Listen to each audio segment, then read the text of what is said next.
Dobro večer svima.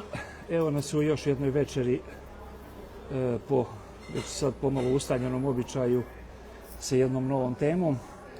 I znači danas, kao što znate, tema su potencijali općine Plaški. Da li iskorišteni, da li neiskorišteni, ali generalno potencijali općine Plaški.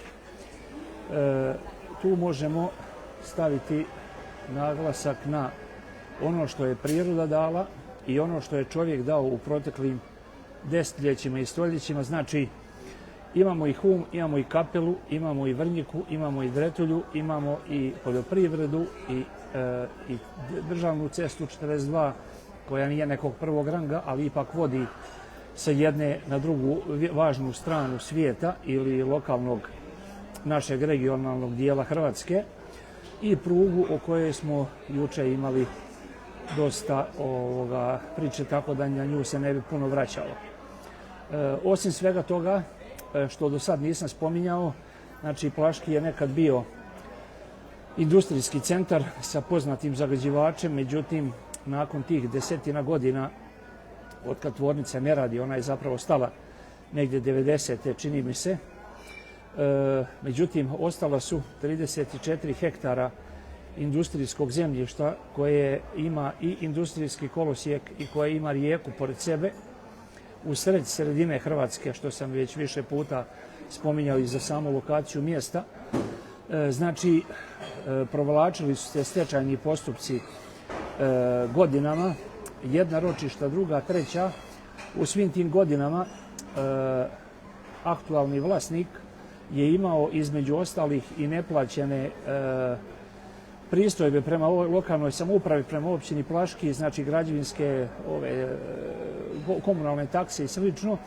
Imajući u vidu da je to jako velika površina, to nisu mogli biti mali dugovi i da je bilo, kako bi rekao, dalekovidnosti u vođenju lokalne politike i dugoročnih interesa mjesta, lokalna uprava je trebala inzistirati na tim stečajnim raspravama sa stečajnim upraviteljem da se općini Plaški dodijeli odgovarajući dio površine, znači da dobije zemljišta, da li 3, da li 4, da li 5 hektara industrijskog, koje bi onda bilo lokacija za neku vrstu poslovne zone kao što ima poduzetničke, kao što ima Ogulin i Josipdol i sva druga mjesta. U ovome trenutku, koliko je meni poznato, sad imaju neka 3 vlasnika. Dakle, to što je godinama bilo u stečaju i pod nekim hipotekama je ponovo dobilo vlasnika, što je u jednu ruku dobro. Međutim, žalosno je dugoročno i možda čak nepopravljivo što lokalna samouprava nije shvatila da im je bolje umjesto određenog iznosa, tad su još bile kune, da dobiju određenu kvadraturu, zato jer uvijek kad je stečaj, stečajna imovina se prodaje i 5, i 7, i 10 puta niže od realne cijene.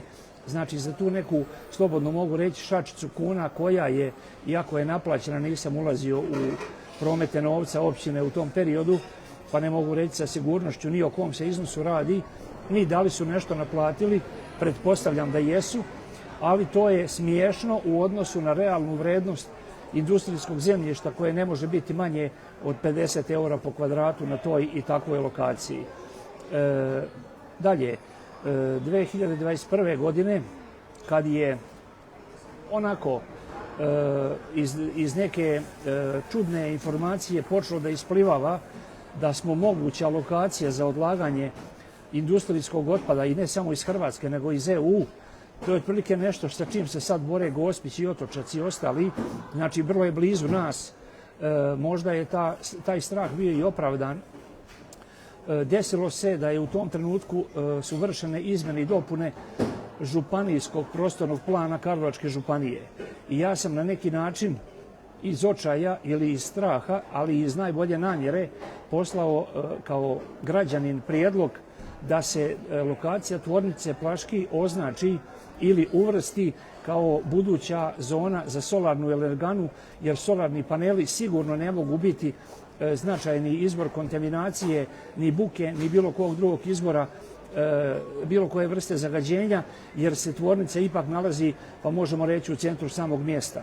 Na sreću, taj prijedlog je prihvaćen i otprilike ako uđete na županijski plan ili mislim i sad i na općinskom, vidi se u ljubičastoj boji lokacija za solarnu elektranu i to je otprilike stanje koje imamo sada.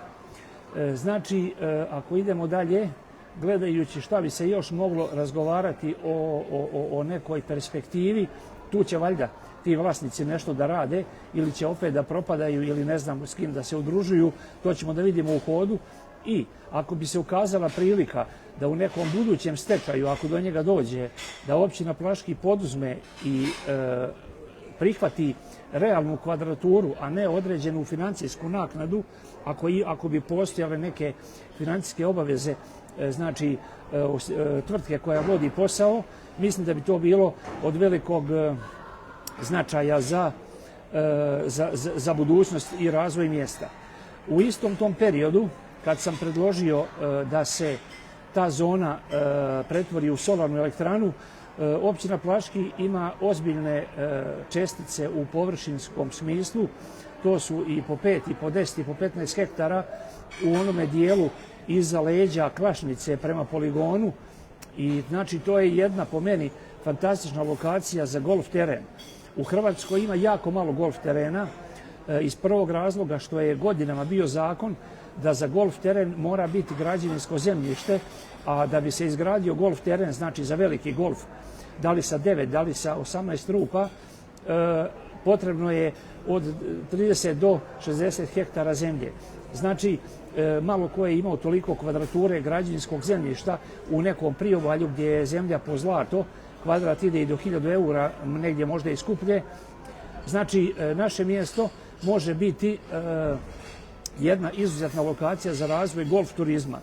Sad, ima tome možda neki par mjeseci slušajući neke pametne ljude, jedan od govornika je izjavio sljedeće.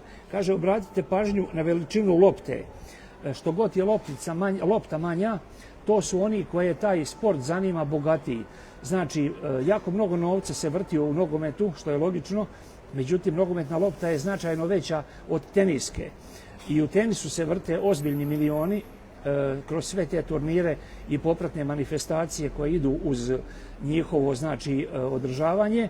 Međutim, loptica za golf je puno manja od teniske, znači golf igrališta podrazumijevaju ozbiljne turističke kapacitete prve kategorije i ozbiljnu klijentelu koja dolazi sa sjevera Europe jer je gore sezona još kraća nego naša, a naša je kraća nego u Primorju. Znači, to je jedan od mojih prijedloga o čemu bi trebalo razgovarati. Na moj prijedlog, na moju molbu da se znači, zemljište koje ima u vlasništvu općina Plaški pretvori u tu neku sportsku zonu, sad nemojte me držati za riječ, da li je R ili koja je oznaka kao što je T za turizam, dali su objašnjenje da je održavanje trave na golf terenima rizik za prirodu jer će se upotrebljavati herbicidi i ostali kemijski proizvodi potrebni za održavanje da korov ne bi preuzeo znači zelene površine. To jednim dijelom može biti istina, međutim ako imamo u vidu koliko se herbicida i svih mogućih ovih sredstava za zaštitu i tretiranje korova u Plašanskoj dolini već sada koristi za kukuruz, za krompire, za sve ostale usjeve, čisto sumnjam da bi golf igralište zagađivalo više od same poljoprivrede koja je opće prihvatljiva. Uz to da dodam, znači postoje nove metode ekološkog tretiranja travnjaka, tako da ako bi netko i želio ići još u sitnija crevca, da tako kažem, znači moguće je napraviti golf teren i održavati ga bez invazivnih kemijskih sredstava. Ne znam koliko je to interesantno, ali eto, imajte temu, razmišljajte i komentarišite i ne samo danas, nego sve ove moje znači, video snimke koje se rade uživo pa ostaju zabilježene, zapravo su samo jedan podsjetnik o čemu bi trebalo dugoročnije i kompleksnije razgovarati, možda o jednoj temi i mjesec dana, a ne pola sata. Puno jednostavnija i nama dostupnija tema, znači generalno znači za običnog čovjeka, bez obzira kojeg obrazovanja bili ili statusa socijalnog, lov i ribolov nije ništa novo na našem terenu. Nekad je to bilo sve pod šumskim gospodarstvom Ogulin, danas imamo više lovišta, vi bolje znate nego ja gdje su im i granice i tko ih je zakupio i kako ih vodi.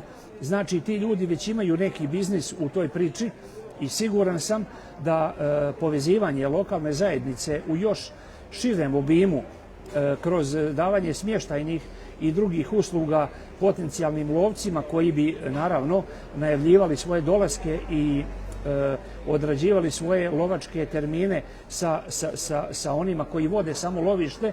Međutim, otprilike najmanje 20-30% vrijednosti, možda nekad i 50%, zavisi o kojoj divljači je riječ, koliko bi koštali trofeji i organizacija lova, toliko novca može ostati lokalnom stanovništvu ako bi davali smještaj, hrane, pića i nekih domaćih proizvoda. Ista priča je i sa ribolovom. Znači, Plaški je imao ribolovno društvo od kad ja znam za sebe i ono je, koliko sam čuo, nedavno obnovljeno, ne mislim ista organizacija, nego promijenio se koncesionar Dretulje i to je dobro. Međutim, pitanje je koliko ta naša lokalna udruga sada ima snage i financijske i tehničke da napravi neki značajniji zahvat da bi se moglo razgovarati o nekom pristupu komercijalnom, ali kako uvijek kažu održivom razvoju ribolovnog turizma. Znači, prije svega tema je bila i na nekim skupovima koje smo imali online i uživo od strane Natura Vive iz Karlovca. To je, mnogi znate, ali za one koji ne znaju, produžena ruka Ministarstva okoliša za Karlovačku županiju koja nadzire i provodi mjere oko Nature 2000 i znači oni su pitali nas kao lokalne stanovnike kako su se nekada ljudi borili sa požarima i što se može učiniti u gornjem posebno, odnosno u kompletnom toku Dretulje da požara bude manje. Tu smo im otprilike rekli da se nekada držalo značajno više žive stoke, međutim i danas ako je manje stoke, tko bi išao malčirati i kositi te bare u vremenu kad je vreme za košnju, znači u toku ljeta, kad je suvlji teren, pa ako treba nabaviti i neki traktor sa gusjenicama, ako se ovi sa točkovima nisu dovoljno pogodni za blizinu vodi, znači da bi se moglo baviti sportskim ribolovom, prije svega treba pokositi onih 6 metara od obale do, znači dok je granica vodnog dobra. I mislim, ne tvrdim, ali mislim, iako je moja parcela, ja nemam pravo da spriječim da lokalna samouprava ili neki njen izvođač radova, da li to bilo lokalno poduzeće ili kao što se čisti snijeg preko grupe obrtnika, građana, šta su već, znači da kao što čistimo snijeg, da se u toku ljeta kosi oko Dretulje 6 metara, može i više, i to bi značilo da potencijalni turista, ribolovac, može da priđe obali, to bi značilo jedan domaćinski odnos prema znači imovini i prirodi, a to bi značilo i jedan ozbiljan signal da je lokalna zajednica shvatila da se od toga mogu napraviti ozbiljni prihodi i za samu udrugu, vjerovatno nešto i za Hrvatske vode, vjerovatno nešto i za lokalnu zajednicu i vjerovatno nešto za privatne lice koji bi bili iznajmljivači smještaja ili bi davali hranu, piće i ostale sadržaje koje potencijalni turista može da poželi. Znači, večeras popodne sam si dao malo truda, otprilike očekivani dnevni trošak jednog ribolovca koji dođe od nekuda u Plaški bi bio oko 200 eura. Tu je nekih cirka 50 eura možda bi išlo u korist ribolovne dozvole, jer takve vrste atrakcija kao i 2 sata vožnje sa kajakom po Mrežnici koštaju oko 50 eura, a za nekih 150 eura pretpostavljam da bi čovjek mogao imati jedan kvalitetan smještaj sa 3 obroka sa hranom, pićem i tako dalje i eventualno da još kupi neke proizvode koji se tu na lokalu mogu ponuditi. Pričajući o ribolovu, nastavit ću na sljedeći način. Preko samog brda, preko Kapele, da li ima 15 km zračne linije, nam je Otočac. Otočac je jedno od najprepoznatljivijih mjesta u ovom dijelu Europe po pitanju ribolova na brzim vodama. Znači, to je pastrva, to je foršpag i to je lov na mušicu. Već desetinama godina Otočac izlazi na najprestižniji internacionalni sajam sportskog ribolova na brzim vodama koji se održava u jednom gradiću cirka 80 km i ako bi se znači zainteresirala lokalna samouprava ili samo ribolovno društvo Plaški koje sad postoji, da vidite što su oni i zašto odlaze i što je potrebno da bi se otišlo na jedan sajam. To uopće nije nauka. Radio sam ih desetine sa mojim poslovima u zadnjih 30 godina. Znači, ide se na zakup prostora, ide se na pripremu materijala propagandnog koji će se dijeliti na nekoliko jezika, već koji se očekuju, engleski, njemački, francuski, italijanski, na primjer. I na nekom web sajtu se uradi jedna fina mala priča da ljudi uopće saznaju da postojimo, a ako postojimo da onda i vide gdje se nalazimo i da vide šta mi to njima možemo ponuditi, pa nije sramota krenuti u prvoj godini i sa nekom niskom cijenom i svake godine dizati 10% dok se ne dođe u 5 godina na jednu komercijalnu cijenu, ali da se i napravi jedan otprilike besplatni marketing, znači dobra cijena, ne treba vam boljeg marketinga i ako ljudi odu zadovoljni imat ćemo sigurno preporuke i imat ćemo nove goste. E sad, kad smo to otprilike prošli, večeras sam si napravio neki mali pomoć na laptopu da ne preskočim neke bitne detalje. Znači, samo još da završim vezano za ovaj dio oko ribolova, u nekoj najskromnijoj procjeni u Plaščansku dolinu bi se slilo oko 300.000 eura za sezonu, a nije neozbiljno reći 700-800, zato što nikad niko neće doći sam. Dovešće ili djevojku, ili ženu, ili i obitelj. Znači, dok čovjek koji voli ribolov bude dolje šetao oko obale, ovi drugi će malo tu negdje da se švrtkaju po mjestu, da vide šta ima. Ako se napravi neka postavka, neke etno zbirke o kojoj se pričalo, vidjet ćemo kada, ko i gdje. Uglavnom, u Plaškom koliko god da nema ništa, ima svašta. Znači, kad se napravi jedna mala brošurica sa jednim vodičem, njega se samo dopunjava kao križaljku, a znači na način da se saslušaju želje i potrebe gosta i da za sljedeći mjesec pripremimo ono što sad nismo imali, a gost nas je pitao da li bi to možda moglo biti, pa eto, on je pitao, bit će za nekoga drugoga. Također, u sinoćnom ovome mome videu imali smo temu transporta, neću ga vraćati na početak, samo ću ga malo još proširiti. Znači, pričali smo kako oživiti barem djelimično upotrebu pruge, kako pokušati sa lokalnim općinama, susjednima i sa Karlovačkom županijom da se desi i neka vrsta ovoga međumjesnog prevoza, znači lokalnog, plus minus do Karlovca. Međutim, imajte u vidu, najduža autobusna linija u Hrvatskoj kreće da li iz Osijeka ili iz Vukovara i završava u Dubrovniku. Siguran sam da nitko ne kupuje kartu Osijek-Dubrovnik, nego na toj relaciji ljudi se voze u onim dionicama koje njima trebaju. Znači, ako bi se smoglo snage i hrabrosti i znanja da se napravi jedna lokalna tvrtka koja bi bila za prevoz putnika, koja bi bila ozbiljna podrška turističkom razvoju i ne samo Plaškog, nego to kompletne Ogulninsko-Plaščanske zavale, pa i malo šire.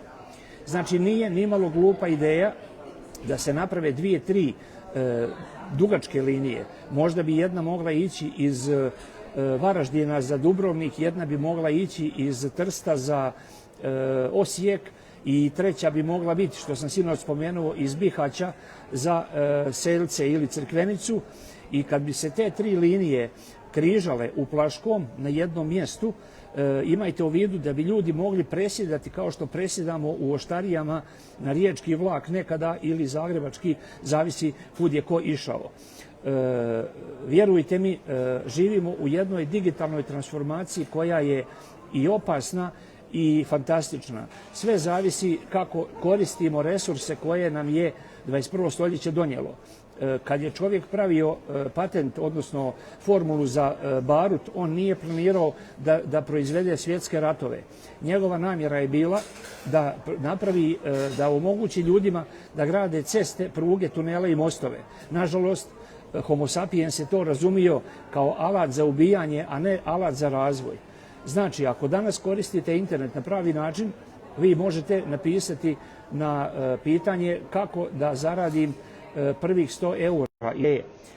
Ako napravite pitanje kako da napravite nešto loše, vjerovatno ćete naći informacije. Znači, sve je u meni. Ako tražim loše, naći ću loše. Ako tražim dobro, naći ću dobro. Ima jedna priča, kaže pčela i na smetlištu nađe jedan mirisni cvijet, a muha će i na plantaži cvijeća, oprostite na izrazu, naći govno od ptice ili od neke životinje. Znači, u nama je i na nama je da biramo što želimo, za čim idemo i kako mislimo da bi mogli mi da budemo korisni, pa da se oko nas okupe ljudi koji žele slično i nakon toga znači da zajedničkim snagama, znanjem, umijećem stvaramo neke prilike za sebe i za druge ljude. Za usporedbu još vezano za Plaški, molim vas, obratite pažnju, ostavio sam objavu o komunalnom poduzeću općine Karlobag ili grada Karlobaga, ne znam kako ih vode. Znači, oni imaju, pošto su primorska općina, imaju i onaj organizirani parking koji naplaćuju, koji i nije neka hvala, ali realno svagdje se plaća parking, pa eto i oni imaju ga u svojoj ponudi. Imaju proizvodnju sira, znači imaju siranu, imaju hostel na Baškim Oštarijama, imaju kafe beach bar na obali, imaju teretanu, nekad su imali i ribnjak, ne znam što se desilo sa tim uzgajalištem ribe, da li je i to uzgajalište i dalje živo ili su ga nekom prodali. Znači, jedna mala općina, vrlo slična po broju stanovnika Plaškom, i imaju 2 mjeseca turizma, sve ostalo je i kod njih bura i jugo i tako dalje. Znači, mogli bi od njih nešto prepisati. Dalje, još da se vratim na temu industrijskog zemljišta. Znači, momentalno prilika da općina Plaški ima poduzetničku zonu na teritoriji bivše tvornice je mrtva maca. Nisu napravili ili što nisu željeli, ili što nisu znali, ili što nisu htjeli. To neka se izjasne kad budemo imali uživo, ako ih pozovem i ako se odazovu na živi razgovor, pa ćete čuti od njih, a ne od mene. Međutim, i dalje općina Plaški ima ozbiljnih parcela koje mogu biti na nekim drugim mjestima, ne mora biti tvornička lokacija, koje isto mogu biti predviđene i uređene za poduzetničke zone, s time što bi bilo poželjno da se naglasi koje bi djelatnosti bile prihvatljive, da ne napravimo neku medvjeđu uslugu sami sebi. Što se turizma tiče, još jedna od njegovih podgrana je robinzonski smještaj koji je doživio eksploziju i na našim prostorima, užim i širima. Čuli ste za kućice na drvetu, tu oko Mrežnice i ne znam gdje ih sve nema. Znači, to je projekat koji nije preskup, koji se može vrlo jednostavno i brzo napraviti. Ako bi sutra krenulo se, do sezone može biti useljivo. Znači, predlažem da općina Plaški, kogod bude na vlasti, vidjet ćemo kako će se stvarati prilike i neprilike u sljedećih ovih mjesec, 2 dana, ko će razumijeti, ko neće ove moje video snimke i poruke i želje, da se znači napravi u papirnoj formi jedna komforna priča mogućnosti da se ljude bez puno šetanja od vrata do vrata uputi i omogući da naprave bilo koji početak, jer ako danas napravite robinzonski kamp neki, to sutra može prerasti u konvencionalni kamp, to prekosutra može biti i jedno malo apartmansko naselje, uvijek vodeći računa o zaštiti prirode, ali i o zaštiti čovjeka, jer ako omogućimo ljudima da nešto rade, nemoguće je da se ne pojavljuju prihodi koji će ići i u korist stanovništva i u korist lokalne samouprave. Znači, treba gledati dalje i treba gledati i kopirati uspješne primjere u bližoj i daljoj okolici. Dalje, ako bi se znači sa tim složili, to sam već naveo, Plaškom je potreban jedan pročelnik ili jedna osoba ekonomsko-pravne struke koja bi bila slično kao pročelnik, koja bi isključivo radila da pomogne ljudima koji žele da naprave neki novi iskorak u privatnom poslu i da oni komuniciraju sa državom u svim dijelovima dok ne dođe do javnog bilježnika, gdje onda investitor mora da dođe i da potpiše i da položi garancije, zavisi već o kakvom se poslu radi. Znači, postoje lokalne samouprave koje su to stavile u praksu i one su sigurno bliže da dobiju investitora nego one koje vam ili ne žele ili ne znaju reći odgovor na vaša pitanja.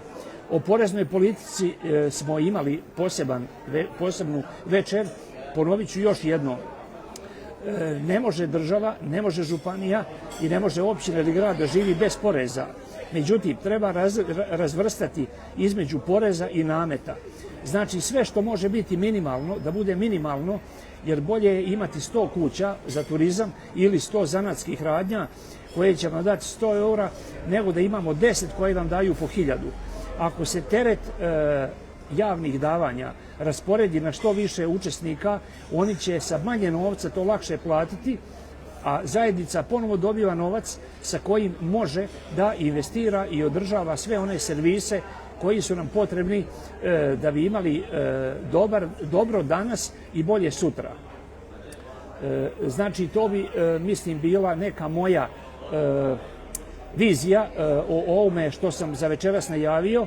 I sad, kažem, pošto ćemo imati živa uključenja sa živim sugovornicima, neću više širiti temu. Zahvaljujem se na pažnji i nadam se da sam barem u nekom dijelu pogodio vaše očekivanje na zakazanu temu. Želim vam laku noć i pozdravljam vas. Sutra ćemo nastaviti u 21:21. Laka vam noć.